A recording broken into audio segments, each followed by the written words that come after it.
Welcome to teachers parcel. आज हम लोग इस वीडियो में डिस्प्रैक्सिया के बारे में पढ़ने वाले हैं। डिस्प्रैक्सिया आखिर होता क्या है, डिस्प्रैक्सिया के क्या क्या साइन और सिम्टम्स हो सकते हैं और उसका क्या क्या कारण हो सकता है, डिस्प्रैक्सिया को हम कैसे डायग्नोज करेंगे और उससे रिलेटेड क्या क्या ट्रीटमेंट हम उसको प्रोवाइड कर सकते हैं, इसके बारे में हम इस वीडियो में पढ़ने वाले हैं। डिस्प्रैक्सिया को RPWD एक्ट 2016 के तहत एज ए डिसेबिलिटी ऐड किया गया था।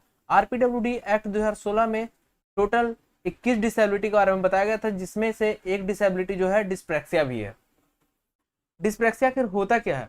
डिस्प्रैक्सिया जो है दो शब्दों से मिलकर बना हुआ है, डिस प्लस प्रैक्सिया। डिस मतलब होता है किसी प्रकार का जो है डिफिकल्टी, और वहीं अगर हम प्रैक्सिया की बात करें तो प्रैक्सिया जो है प्रैक्सिस से बना हुआ है, जिसका मतलब होता है डिफिकल्टी इन मूवमेंट, मतलब मूवमेंट से रिलेटेड कोई भी प्रॉब्लम्स जो है क्या कहलाएगा, डिस्प्रैक्सिया। डिस्प्रैक्सिया को और भी दो तीन नामों से हम लोग जानते हैं, जैसे कि डेवलपमेंटल कोऑर्डिनेशन डिसऑर्डर और फिर मोटर लर्निंग डिफिकल्टीज। इसका एक और नाम हम बोल सकते हैं मोटर कोऑर्डिनेशन डिसऑर्डर भी हम इसको बोलते हैं। डिस्प्रैक्सिया में आखिर होता क्या है, डिस्प्रैक्सिया आखिर में क्या क्या प्रॉब्लम्स देखने को मिलती है, हम उसके बारे में भी बात करेंगे। अभी थोड़ा जो है ब्रीफली देख लेते हैं। डिस्प्रैक्सिया में difficulty in muscles control. Dyspraxia से जो भी होंगे अफेक्टेड, उनको जो है मसल्स के कंट्रोल पे प्रॉब्लम्स आएगी, वो अपने मसल्स को अच्छे से कंट्रोल नहीं कर पाते हैं।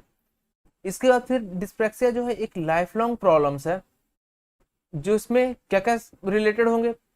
एक प्रकार का जो है डिस्प्रैक्सिया जो है वो डिसेबिलिटी है, अगर कोई उससे अफेक्टेड होता है तो उसके साथ वो प्रॉब्लम्स जो है लाइफ लॉन्ग रहने वाला है। डिस्प्रैक्सिया में प्रॉब्लम्स किस किस से रिलेटेड होता है? Movement, coordination, judgement, processing, memory और जो है कुछ कुछ कॉग्निटिव स्किल्स। डिस्प्रैक्सिया के अफेक्टेड लोगों में ये देखा गया है कि अगर उनकी तरफ अगर आप कोई बॉल फेंकते हो, ठीक है, तब फिर वो अच्छे से उस चीज को जज नहीं कर पाते हैं और वो बॉल को पकड़ नहीं पाते हैं, ठीक है। और फिर उनको जो है रनिंग में भी प्रॉब्लम्स आती है, राइटिंग किसी प्रकार का जो है लिखने में प्रॉब्लम्स आती है। उसके बारे में हम लोग आगे भी साइन और सिम्टम्स में भी पढ़ने वाले हैं। इसके बाद फिर डिस्प्रैक्सिया जो है मेनली फाइन और ग्रॉस मोटर स्किल्स को जो है अफेक्ट करता है, जिसमें कि फाइन मोटर स्किल्स की अगर हम बात करें तो फाइन मोटर स्किल्स में आ जाएगा लिखने जैसे, जिसमें कि हमारे छोटे मसल्स जो है यूज होते हैं। वैसी एक्टिविटी जिसको करने के लिए जो हमारे छोटे छोटे मसल्स का यूज होता है वह क्या कहलाता है, वो फाइन मोटर स्किल्स कहलाता है। जैसे कि हम एग्जांपल बोल सकते हैं राइटिंग, लिखने के लिए जैसे हम पेन, ठीक है, या तो फिर जो है सुई में धागे पिरोना, वो भी क्या कहलाएगा, फाइन मोटर स्किल्स में आएगा। या तो फिर अगर हम बात करें ग्रॉस मोटर स्किल्स की, जिसमें ऐसे एक्टिविटी जिसमें हमारे जो है बड़े बड़े मसल्स का यूज होता है, जैसे कि रनिंग, दौड़ना हो गया, एक्टिविटी करना, कोई भी जो है फिजिकल एक्टिविटी करना जैसे एक्सरसाइज करना, ये सब किस में आएंगे, ग्रॉस मोटर स्किल्स में। डिस्प्रैक्सिया के केस में ये देखा गया है कि वह जो है उसके लर्निंग को अफेक्ट करता है। जैसे कि अभी हम बात कर रहे थे फाइन मोटर स्किल्स की, तो फाइन मोटर स्किल्स में उनके जो है लिखने के में प्रॉब्लम्स आएगी। तो डिस्प्रैक्सिया से लोगों को देखा गया कि उनका जो है लर्निंग जो है अफेक्ट होता है, ठीक है। लेकिन हाँ, उसको कभी भी ये नहीं बोलते हैं कि वह जो है लर्निंग डिसेबिलिटी है उसमें, ठीक है, ये हम नहीं बोल सकते, क्योंकि डिस्प्रैक्सिया के कारण जो उसको लिखने में प्रॉब्लम्स आ रही है, ठीक है। और कुछ कुछ केस में ये देखा गया है डिस्प्रैक्सिया जो है डिसलेक्सिया, डिस्कैल्कुलिया और ADHD के लोगों को भी वो डिस्प्रैक्सिया भी होता है, ठीक है। ऐसे लोग जैसे डिसलेक्सिया जिनको जो है स्पीच प्रॉब्लम होती है, वह जो है बोल नहीं पाते हैं, ठीक है, या तो फिर वो पढ़ नहीं पाते हैं, वो जो है डिसलेक्सिया से रिलेटेड हो गया, रीडिंग से रिलेटेड। वहीं डिस्कैल्कुलिया की अगर हम बात करते हैं तो उनको जो है मैथमेटिकल प्रॉब्लम्स से हो गए, और ADHD की अगर हम बात करते हैं तो उनको जो है अटेंशन से रिलेटेड। तो वो सब होने के साथ साथ जो है उनको डिस्प्रैक्सिया भी हो सकता है। वहीं डिस्प्रैक्सिया में ये देखा गया है कि वह जो है 6 से 10% के बच्चों में जो है वह अफेक्ट करता है, ठीक है। मतलब कि अभी तक जितने भी बच्चे हैं उसमें से जो है वह उसका रेशियो अगर देखा जाए तो ओवरऑल वह जो है 6 से 10% लोगों को जो है अफेक्ट करता है, ठीक है।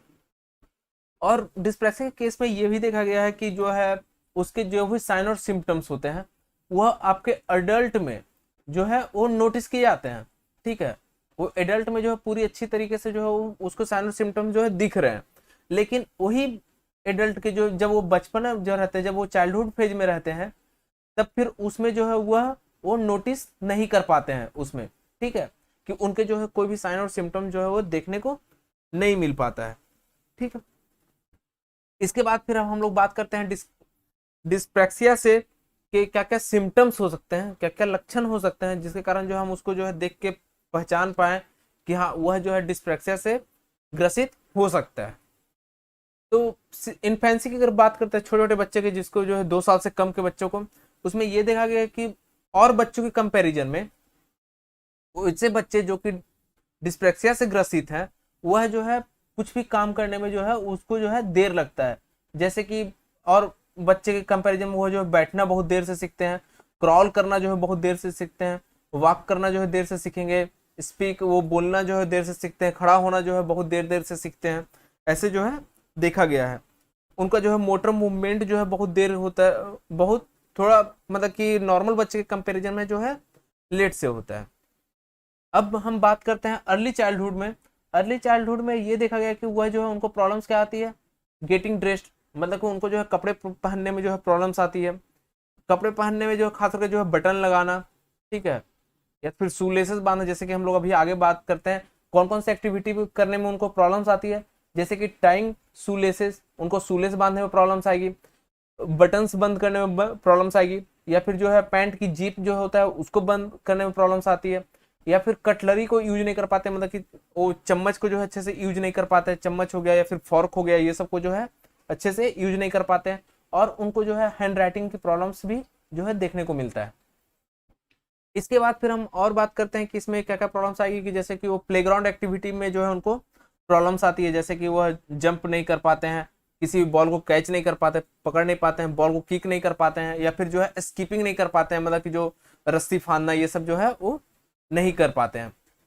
इसके बाद फिर हम बात करते हैं क्लासरूम एक्टिविटी में जो है उनको क्या क्या प्रॉब्लम्स जो है देखने को मिलता है, जैसे कि वह जो है कैंची को यूज नहीं कर पाते, मतलब किसी भी चीज को अगर कट करने के लिए अगर दिया जाए तो वह जो है नहीं कर पाते हैं, या फिर जो है किसी भी जो है कलर पेंटिंग जो है वो नहीं कर पाते हैं, और ड्रॉ भी वो अच्छे से नहीं कर पाते हैं। ड्रॉ करने का एक और रीजन ये भी हो सकता है कि उनके जो है वो फाइन मोटर स्किल्स जो है अच्छे से डेवलप नहीं हो पाते हैं, इसके कारण जो है वो ड्रॉ नहीं कर पाते हैं। प्लेइंग जिक्सॉ एक्टिविटी गेम्स, मतलब कि जो भी गेम्स खेलते हैं वो भी जो अच्छे से वो खेल नहीं पाते हैं। इसके साथ साथ में जो है और उनको क्या क्या प्रॉब्लम देखने को मिलता है कि वह जो है अपना कंसंट्रेशन प्रॉब्लम्स आती है, कि वो किसी भी एक चीज पे जो है ज्यादा देर तक जो है टिक नहीं पाते हैं। जैसे क्लासरूम एक्टिविटी की अगर हम बात करें तो वह जो है किसी भी एक चीज में जो है ज्यादा देर तक जो है ध्यान नहीं लगा पाते हैं। इसके बाद फिर हम लोग जो है बात करते हैं लेटर चाइल्डहुड का। लेटर चाइल्डहुड में जो है कुछ कुछ प्रॉब्लम्स ये देखने को मिला है कि जितने भी हम लोग जो है अभी अर्ली चाइल्डहुड में जो प्रॉब्लम्स पढ़े हैं वो जो है अच्छे से इम्प्रूव नहीं हो पाते हैं, ठीक है, उसका जो है अच्छे से इम्प्रूव नहीं हो पाता है, या फिर जो कुछ कुछ इम्प्रूव होता है तो बहुत कम इम्प्रूव होता है। तो पहले तो वो सब प्रॉब्लम्स जो है जितने भी सिम्टम्स जो हम लोग पढ़े थे वो सब हो सकता है। इसके बाद फिर लेटर चाइल्डहुड में ये देखा जाता है कि वह जो है स्पोर्ट एक्टिविटी को पूरी तरह से अवॉइड करना चाहता है, ठीक है, वो जो है जल्दी स्पोर्ट एक्टिविटी में जो है वो पार्टिसिपेट नहीं करता है। मैथमेटिक्स और राइटिंग में उनको प्रॉब्लम्स आ सकती है। इसके बाद फिर जो है spends a long time getting writing done, फिर वह जो है किसी भी चीज को लिखने में जो है बहुत ही ज्यादा टाइम जो है लगा देते हैं। जैसे अगर हम कॉपी करने के लिए भी अगर हम बोलते हैं तो उनको कॉपिंग करने में भी जो है बहुत ज्यादा टाइम लग जाता है।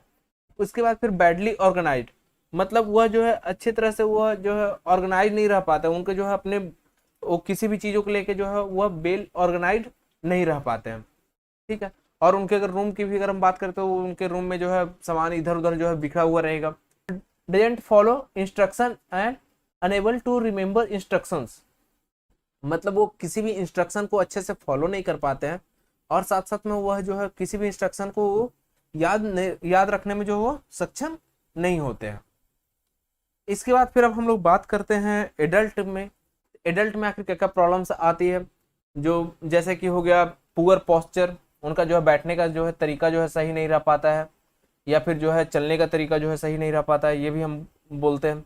इसके बाद फिर हो गया राइटिंग और ड्राइंग जो है उनका जो है डिफिकल्ट होता है, ये प्रॉब्लम्स आ जाती है। उनकी राइटिंग हैंड राइटिंग जो है बहुत ही जो है उतना अच्छा नहीं हो पाता है। इसके बाद फिर difficulty in coordinating both side of the body. इसके बाद फिर वो क्या कह रहा है कि उनको जो है अपने बॉडी के जो है दोनों साइड के दोनों हिस्से को जो है एक बार जो अच्छे से कोऑर्डिनेट नहीं कर पाते हैं। जैसे कि अगर हम बात करें कि उनको जो है कोई बाइक चलाना हो या फिर जो है फोर व्हीलर चलाना हो, ठीक है, तो उसमें उनका जो है दोनों पैर और दोनों हाथ जो है उसमें यूज हो रहा है, तो वो वैसे काम वो जो है अच्छे से कोऑर्डिनेट नहीं कर पाते, वैसे काम वो अच्छे से नहीं कर पाते हैं, ठीक है। अनक्लियर स्पीच, वह उनका जो है आवाज जो है बहुत वो अनक्लियर होता है, मतलब किसी वर्ड को जो है वो जम्बल्ड कर देते हैं, ठीक है, मतलब एक ही वर्ड को जो है दो तीन बार जम्बल कर देते हैं, या तो फिर जो है इधर से उधर वर्ड को जो है कर देते हैं, उसके बाद फिर वो बोलते हैं। इनके कारण जो है इनका जो है स्पीच या फिर जो भी कुछ भी बोलते हैं वो क्लियर नहीं रह पाता है। इसके बाद फिर और क्या क्या देखने को मिला है, तो grooming and dressing more challenging. उनके साथ में प्रॉब्लम क्या आती है, वो ग्रूमिंग में प्रॉब्लम्स आती है और साथ साथ में उनको जो है कपड़े में ड्रेसिंग अप में जो है प्रॉब्लम्स देखने को मिलता है, जैसे कि सेविंग करना या फिर जो है किसी प्रकार का जो है मेकअप करना या कपड़े को जो है जल्दी जल्दी पहनना, ये सब जो है वो नहीं कर पाते हैं। शू लेसेस बांधना, ये भी जो है वो अच्छे से नहीं कर पाते हैं। इसके बाद फिर है poor eye hand coordination. Poor hand eye coordination में उनका जो है आंख और हाथ का जो है अच्छे से वो कोऑर्डिनेट नहीं कर पाते हैं। जैसे कि अभी हम लोग बात कर रहे थे बॉल पकड़ने वाला, तो अगर हम वो अच्छे से वो जज नहीं कर पाते हैं उस चीज को कि आखिर कितने देर में जो है वो बॉल आने वाला है, ठीक है, इसके कारण जो है वो बॉल को पकड़ने के लिए वो अपना हाथ ही नहीं बढ़ाते हैं, ठीक है। इसके बाद फिर हो गया difficulty in planning and organizing thought and task. उनको और क्या क्या प्रॉब्लम्स आती है, वह जो है प्लान करने में प्रॉब्लम्स आती है, वो किसी भी प्रकार का जो है प्लानिंग नहीं कर पाते हैं, या फिर किसी भी थॉट्स को जो है ऑर्गेनाइज या फिर किसी भी टास्क जो है करने के लिए वो ऑर्गेनाइज या फिर उसको प्लान नहीं कर पाते हैं कि आखिर उसको कैसे ऐसे जो है कर सकते हैं उस काम को। बहुत ही जल्दी जो है फ्रस्ट्रेट हो जाते हैं, उनका जो सेल्फ स्टीम जो है वह बहुत ही जो है लो होता है। इसके बाद फिर डिफिकल्टी इन स्लीपिंग, उनको जो है सोने में भी प्रॉब्लम्स आती है। और क्या है, लैक ऑफ रिदम, ठीक है। लैक ऑफ रिदम की अगर हम बात करते हैं तो जैसे वो अगर कोई किसी भी सॉन्ग पे अगर वो डांस करना है तो उसमें उस टाइप से वो रिदम में वो डांस नहीं कर पाते हैं, ये भी प्रॉब्लम्स देखने को मिला है। या तो फिर किसी भी प्रकार का जो है पैटर्न को मेंटेन नहीं कर पाते हैं, ठीक है, या फिर किसी भी रिदम को जो है अच्छी तरह से वो फॉलो नहीं कर पाते हैं। इसके बाद फिर हम लोग इसके बात करते हैं क्या क्या कारण हो सकते हैं ये डिसेबिलिटी होने के। तो कारण में हम लोग बात करते हैं no exact causes of dyspraxia isn't known, ठीक है, उसका जो है एग्जैक्ट कारण जो है अभी तक कुछ भी जो है नोन नहीं है, ठीक है, इसका एग्जैक्ट रीजन अभी तक जो है नहीं पता चला है। Dyspraxia is due to disruption of the pathway that conveys signals messages from the brain to the muscles. Dyspraxia के केस में जो है कुछ कुछ जगह ये बताया गया है कि उनका जो है प्रॉब्लम्स क्या आती है कि जैसे जो भी मसल्स मतलब कि ब्रेन से जो मैसेज या सिग्नल जो दिया जाता है मसल्स को, उसमें प्रॉब्लम्स आती है, जो उनका पाथवे होता है। जैसे अगर ये ब्रेन है, ठीक है, और ये मसल्स है, तो यहाँ तक कुछ ना कुछ तो ये सिग्नल जो है कैसे जाएगा, ये इसका कुछ ना कुछ तो पाथवे होगा।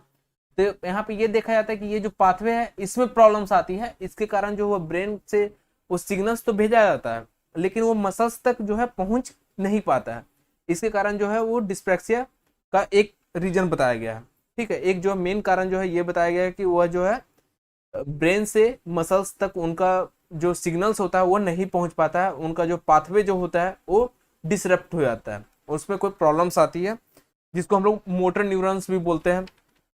इसके केस में ये देखा गया motor neurons not well developed.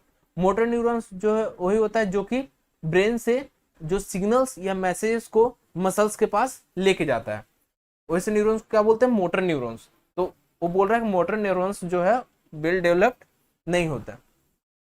इसके बाद फिर एक रिपोर्ट है यूनिवर्सिटी ऑफ हल इंग्लैंड का, वो ये बोलते हैं कि डिस्प्रैक्सिया जो है वो प्रोबेबली हेरिडेटरी भी हो सकता है, ठीक है। प्रोबेबली हेरिडेटरी बोलने का रीजन इनका ये था कि बहुत एक फैमिली मतलब कुछ कुछ फैमिली में ये देखा गया है कि एक ही फैमिली के जो है 4 से 5 लोग जो है में जो है सेम सिम्टम्स देखने को मिलता है, इसके कारण जो हम ये बोल सकते हैं कि हाँ डिस्प्रैक्सिया जो है वो हेरिडेटरी हो सकता है। अब हम लोग बात करते हैं डायग्नोसिस के बारे में। डायग्नोसिस आखिर हम उसको कैसे डायग्नोज करेंगे, कैसे हम पहचान पाएंगे कि हम उसको जो है वह व्यक्ति जो है डिस्प्रैक्सिया से ग्रसित है। तो इसका कोई भी जो है स्पेसिफिक जो है मेडिकल टेस्ट जो है कोई भी अभी तक नहीं है, ठीक है।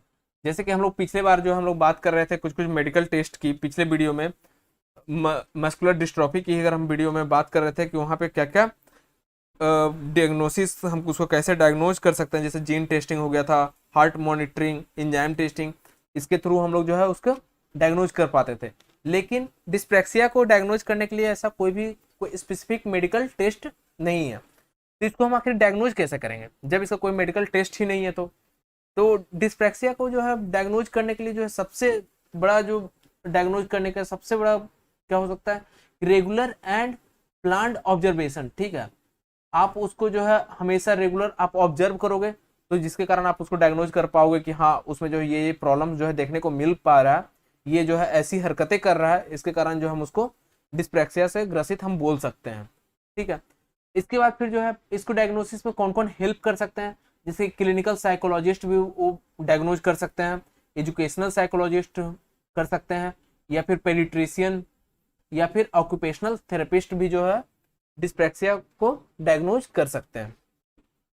इसके बाद फिर कुछ कुछ जो है मोटर स्किल्स एक्टिविटी है जिसके कारण जो है वो हेल्प करता है कि हम उसको डायग्नोज कर सकते हैं।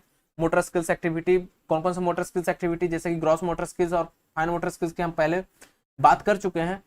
तो ग्रॉस मोटर स्किल्स और फाइन मोटर स्किल्स में कुछ कुछ एक्टिविटी है उसके कारण जो हम उसको आइडेंटिफाई कर सकते हैं। तो ग्रॉस मोटर स्किल्स में ये देखते हैं कि आखिर वो अपने बच्चा जो है, वो जो भी बच्चा है वो अगर ऐसा लग रहा है कि वह डिस्प्रैक्सिया से ग्रसित हो सकता है, तो आखिर उसको हम ये चेक कर सकते हैं ग्रॉस मोटर स्किल्स में वो आखिर वो अपना लार्ज मसल्स जो भी उसके बड़े मसल्स हैं उसको जो है कैसे वो यूज कर पा रहा है, अपने बॉडी मूवमेंट को जो है कैसे कोऑर्डिनेट कर पा रहा है, वो जंप कैसे कर पा रहा है, थ्रोइंग किसी भी बॉल को या फिर कुछ भी जो है फेंकने का काम है वो कैसे कर पा रहा है। उसके थ्रू हम उसको जो है पहचान सकते हैं, उसको डायग्नोज कर सकते हैं कि आखिर उसमें जो है ये प्रॉब्लम्स है या नहीं, ठीक है। या फिर उसको मेंटेनिंग बैलेंस, रनिंग, वॉकिंग, इसके थ्रू जो हम उसको डायग्नोज कर सकते हैं। वहीं अगर हम फाइन मोटर स्किल्स की बात करें तब फिर हम लोग अभी साइन और सिम्टम्स में बहुत सारे भी ऐसे लक्षण देखे थे जिसमें कि वो फाइन मोटर स्किल्स से रिलेटेड था, जैसे कि बटन्स लगाना, शूलेसेस बांधना या फिर जो है लिखना। तो उसके वैसे जो है एक्टिविटी के थ्रू हम जो है उसको आइडेंटिफाई कर सकते हैं, जैसे कि फाइन मोटर स्किल्स में कि बच्चा जो है अपना छोटा मसल्स जो है वो अपना यूज कैसे कर पा रहा है, जैसे कि शूलेसेस बांधना या फिर बटन बंद करना या cutting out of shapes with a pair of scissors, मतलब कि कैंची की मदद से जो है वह कैसे किसी भी प्रॉपर स्पेसिफिक शेप को जो है वो कट कर पा रहा है कि नहीं। इसके बाद फिर उसका लिखने, ठीक है, वो राइटिंग, उसका जो हैंड राइटिंग कैसा है, वह अच्छे से लिख पा रहा है कि नहीं, उसके थ्रू भी हम उसको आइडेंटिफाई कर सकते हैं। अब हम लोग बात करेंगे ट्रीटमेंट के बारे में। अभी तक हम लोग जितने भी डिसेबिलिटी हम पढ़े हैं, ठीक है, उसमें हम लोग ये देखें कि उसका कोई भी ऐसा ट्रीटमेंट नहीं है जिससे कि वो पूरी तरीके से जो है ठीक हो सके, उसकी डिसेबिलिटी को जो है पूरी तरीके से खत्म किया जा सके। तो उसी प्रकार डिस्प्रैक्सिया भी एक डिसेबिलिटी है, इसका कोई भी जो ऐसा ट्रीटमेंट नहीं है, ये पूरी तरह से जो है अनक्यूरेबल है, ठीक है, वो पूरी तरह से जो है वो ठीक नहीं हो सकता है, ठीक है, इसका किसी प्रकार का जो है वो क्योर नहीं है। इसके बाद फिर लेकिन हम जो है कुछ कुछ थेरेपी हम इसको दे सकते हैं जिसके कारण जो है वह अपने सिम्टम्स जो भी उसके लक्षण है उसको जो है मैनेज कर सकता है, मतलब कि उसको जो है बढ़ने नहीं दे सकते हैं। वो थेरेपी से जो है वो सीख के जो है वो अपनी एबिलिटी, वो जो अपनी क्षमता को जो है बढ़ा सकता है, या फिर जो भी वो काम करने का जो है क्षमता को जो है बढ़ा के या फिर जो उसके नए नए तरीके सीख सकता है उस काम को करने के लिए, वो हम कर सकते हैं। जैसे कि पहला थेरेपी है ऑक्यूपेशनल थेरेपी। ऑक्यूपेशनल थेरेपी में क्या होता है कि ऑक्यूपेशनल थेरेपिस्ट जो होते हैं वह नए नए तरीके जो है सिखाते हैं जिससे ताकि वो स्पेसिफिक वो काम को कर सके, ठीक है, जैसे कि उसका डेली एक्टिविटीज को वो कर सके। इसका एक एग्जांपल हम बात करते हैं, जैसे कि राइटिंग, ठीक है, किसी भी को अगर राइटिंग की प्रॉब्लम है, उसकी हैंड राइटिंग जो है बहुत खराब है डिस्प्रैक्सिया के कारण, तब फिर उसको हम टाइपिंग सिखा सकते हैं, ठीक है। तो टाइपिंग से जो हुआ है जो है कंप्यूटर पे वो अच्छे तरीके से वो टाइप पाएगा। ठीक है, वही अगर हम स्पीच थेरेपी की बात करें तब फिर वैसे लोग जिसको जो है बोलने में प्रॉब्लम्स आ रही है, ठीक है, तो स्पीच थेरेपिस्ट जो होते हैं वह प्रॉपर उस उनके जो है माउथ के या फिर टंग के मूवमेंट पे जो है वर्क करते हैं और उनको लगातार जो है इस पे काम करते हैं, जिससे ताकि वह अच्छे तरीके से वो बोल सके या फिर वो जो भी बोल पा रहे हैं वह जो है वो क्लियर बोल सके। ठीक है, इसके बाद फिर जो है वो अपने ब्रीदिंग, ठीक है, स्पीच थेरेपी जो ये भी सिखाते हैं कि वो अपने ब्रीदिंग पे कैसे कंट्रोल कर सके। इसके बाद फिर है next equine therapy. Equine therapy क्या होता है? इक्विन थेरेपी जो है वो हॉर्स राइडिंग से रिलेटेड है। हॉर्स राइडिंग जिससे ताकि जो है वो कोऑर्डिनेशन में जो है इम्प्रूव करने में हेल्प करता है कि अगर कोई पेशेंट जो है हॉर्स पे अगर बैठता है, ठीक है, तो जिसके कारण जो है वो उसका जो है नेचुरल मूवमेंट होता है और वो नेचुरल मूवमेंट जो है उसके फिजिकल स्किल्स लाइक जैसे कि वो इम्बैलेंस की जो प्रॉब्लम्स आती है, बैलेंसिंग और कोऑर्डिनेशन को जो है अच्छी तरीके से सीख पाता है, उसमें जो है उसको इम्प्रूवमेंट होती है। ठीक है, इक्विन थेरेपी में जो है वो हॉर्स राइडिंग से रिलेटेड है।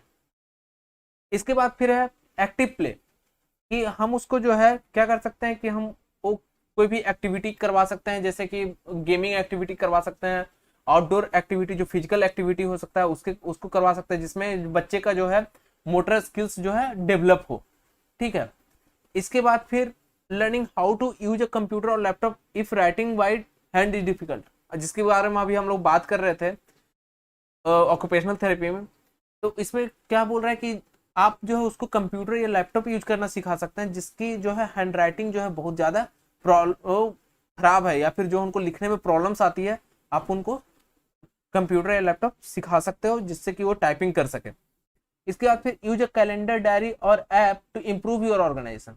हाँ, इसके बाद फिर जो है वैसे लोग जो कि अफेक्टेड हैं उनको जो है कैलेंडर मेंटेन करना आप सिखा सकते हैं, डायरी मेंटेन करना सिखा सकते हैं, जिससे कि आप वो जो है हर एक छोटी छोटी चीज़ों को जो है उसमें लिखे, उसको मेंशन करें, ताकि जिससे वो अपना ऑर्गेनाइजेशन जो उनका सही हो सके, वो अपने आप को जो है किसी भी चीज़ में जो है वो अपने आप को ढाल सके, किसी भी काम को करने के लिए वो उसको ऑर्गेनाइज कर पाए। आज हम लोग इस वीडियो में डिस्प्रैक्सिया के बारे में पढ़े हैं, जहां हम उसके साइन और सिम्टम्स, साथ में उसके क्या क्या कारण हो सकते हैं और उससे रिलेटेड हम उसको कैसे हम डायग्नोज कर सकते हैं उसके बारे में पढ़े हैं, और उसका क्या क्या ट्रीटमेंट हो सकता है उसके बारे में भी हम लोग इस वीडियो में पढ़े हैं। अगर आपको वीडियो जो है इंफॉर्मेटिव लगा हो तो वीडियो को जो है लाइक करें, शेयर करें और चैनल को सब्सक्राइब करें। मिलते हैं अगले वीडियो में किसी नए डिसेबिलिटी के साथ। जब तक के लिए धन्यवाद, थैंक यू।